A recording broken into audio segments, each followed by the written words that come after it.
বাড়ি থেকে ভাত না খেয়ে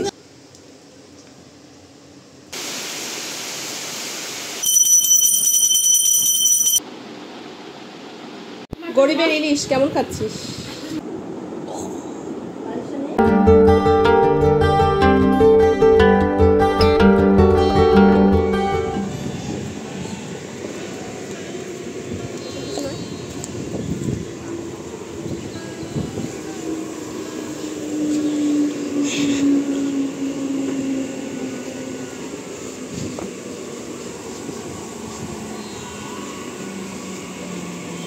নমস্কার সবাইকে, আমি হাজির হয়ে গেছি আমার এক গুচ্ছ স্বপ্ন পূরণের স্বপ্ন নিয়ে তোমাদের সামনে।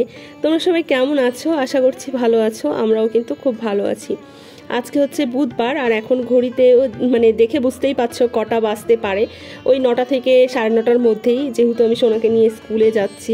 আজকেও না মানে স্টেশনের কাছে এসেই অ্যানাউন্স শুনতে পেয়েছি যে হাসনাবাদ লোকাল আসছে। তাড়াতাড়ি করে সিঁড়ি দিয়ে নেমে তারপরে ট্রেনটা ধরতে পেরেছি। বাড়ি থেকে ভাত না খেয়ে এসে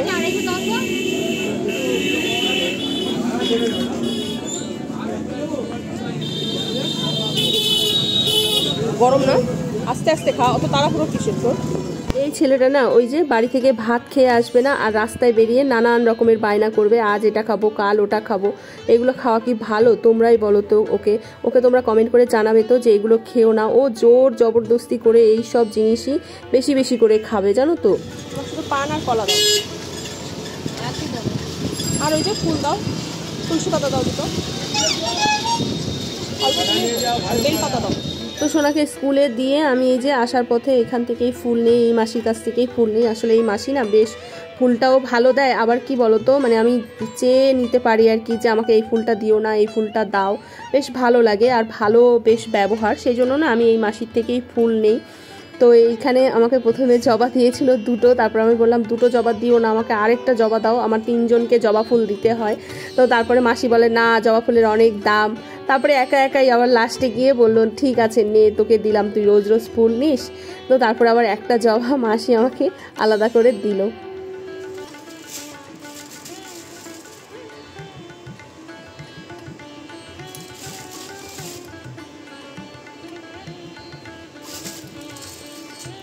চলে এসেছি বাড়ি, আর আসার পথে না একটু মাছ নিয়ে এসেছিলাম।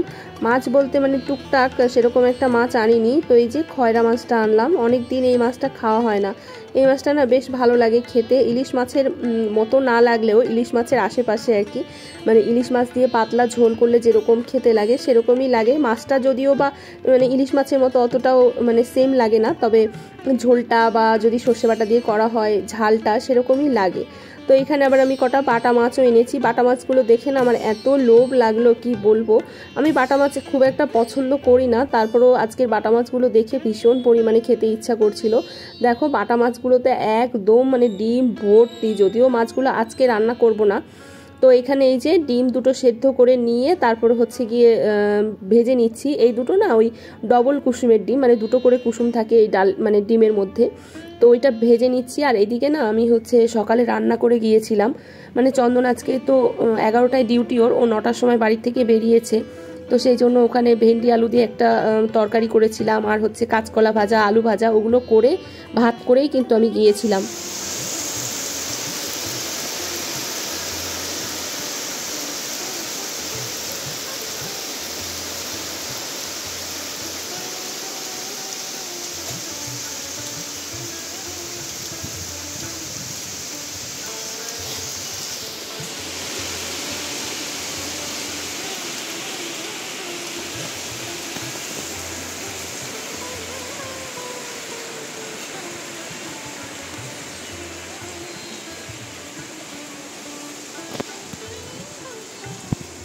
জানো তো আজকে কি কাণ্ড ঘটিয়েছি।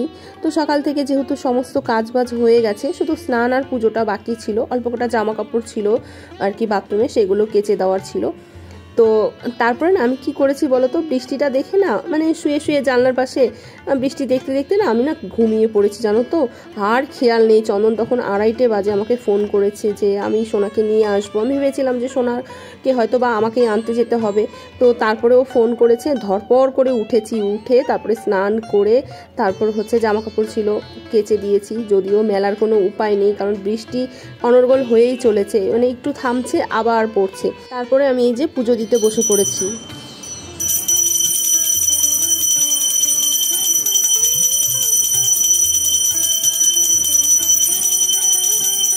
আজকে তো বৃহস্পতিবার ছিল, সকালেই বললাম, সেই জন্য হচ্ছে ঠাকুরের ঘট আর কি পাল্টাতে হবে, মানে ধুয়ে আবার নতুন করে পাততে হবে। তো ঠাকুরের বাসন মাজা, মানে বুঝতে পেরেছো আমি ঘুমিয়ে পড়েছি। মানে কীভাবে যে আমি ঘুমিয়ে পড়লাম, চন্দন না হয়তো ফোন না করলে আমি বুঝতেই পারতাম না আর কখন উঠতাম। বাড়ি এসে খাইও নি জানো তো, যে ভাবলাম যে পুজো দিয়ে একেবারে হচ্ছে খাবো, যেহেতু বৃহস্পতিবার।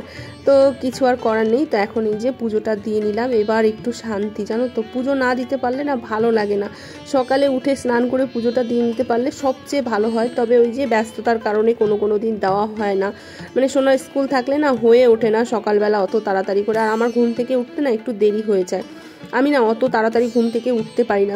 রাতে যতই আমি তাড়াতাড়ি ঘুমাই না কেন, আর রাতে আমার ঘুম তাড়াতাড়ি আসেও না। আমি যদি শুয়েও পড়ি কি না 10টা সাড়ে 10টার মধ্যে, আমার সেই ঘুমাতে মানে ঘুম পেতে পেতে সেই 12টা সাড়ে 12টা 1টা বেজে যায় জানো তো। কেন যে এরকমটা হয় আমি বুঝতে পারি না। পুজো টুজো দিয়ে এই যে চলে এসেছি হচ্ছে রান্নাঘরে। এখন আবার একটুখানি ভাত বসিয়ে দিলাম। তো যে দেখলাম যে যা ভাত আছে তাই মানে সেই ভাতে হচ্ছে 3 জনের হয়তো বা একটুখানি কম পড়বে দুপুরে, তো সেই জন্য আবার ভাত বসালাম। আর রাতের জন্য একেবারে বসিয়েই দিলাম হাঁড়িতে, শুধু দুপুরের জন্য করব তো রাতের জন্য বসিয়ে দিলাম। আর এদিকে এই যে ডিমটা ভেজে তারপরে না মাছটাও একটু কালো জিরে ফোড়ন দিয়ে মাছটা একটু এপিট ওপিট করে নিয়ে জল দিয়ে ঝোল দিয়ে দিয়েছিলাম, নুন হলুদ দিয়ে দিয়েছিলাম, মানে মাছের আর কি ঝোল করব। এরমভাবে ঝোল করতে না মানে ঝোল খেতে আমার ভীষণ ভালো লাগে, বিশেষ করে সোনার বাবাও এরমভাবে ঝোল খেতে ভীষণ পরিমাণে ভালোবাসে।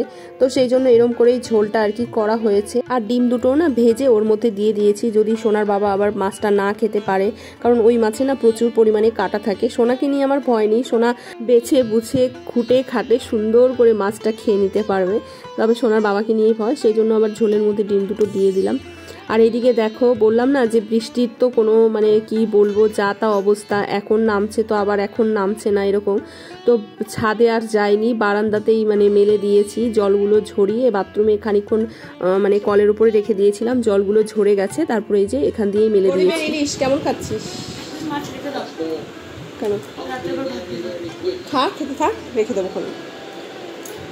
ওই গরিবের ইলিশ কেমন খাচ্ছিস? ভালো হয়েছে?